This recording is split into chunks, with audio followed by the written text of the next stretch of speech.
All right, Colleen, you want to reset us? Yes.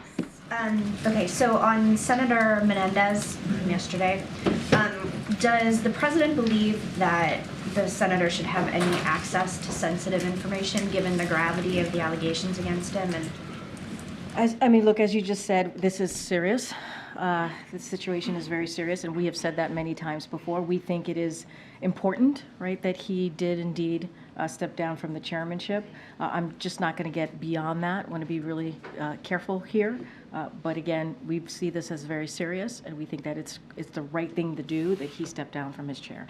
As the leader of the party, should the president be calling for the senator's resignation in general? Just not going to get beyond what I just said. And what we believe as far as anything else, whether it's resigning or anything else that's related to Senator Menendez and his role and him as a senator, obviously, in Congress, that's something for the Senate leadership to decide. Okay. And then on the school shooting in Iowa, I wondered if you could talk about anything the White House has upcoming on gun safety or gun control, and what more can the White House be doing this year as we're looking at another shooting? Look, and I stated in the top how we're just a couple of days in, right? We're just a couple of days into the new year, and we're talking about another shooting, and that is heart-wrenching and that is heartbreaking.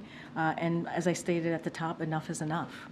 And we're going to continue certainly to call on Congress to act. Obviously, Congress did act in a bipartisan way, passing the first comprehensive piece of anti-gun violence legislation that the president signed. And so we are happy that we got there, and the president obviously has taken more action than any president in his first 2 years, signing more than 24 executive orders to deal with this epidemic that is the #1 killer of our kids. And so, look, we have to keep doing the work. And what I can say is just last month, we hosted the largest ever White House convening of state legislators to discuss actions that they can take to end this epidemic of gun violence.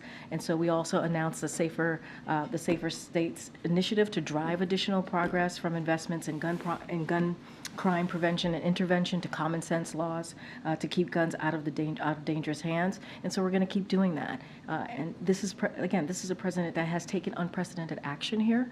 We're always going to look for other ways to deal with this. We've started, obviously created the first anti-gun violence office, which is incredibly important. It's helping communities it's going to help communities like the community in Iowa, but also we also have to implement these more than 24 executive actions that the president signed into law.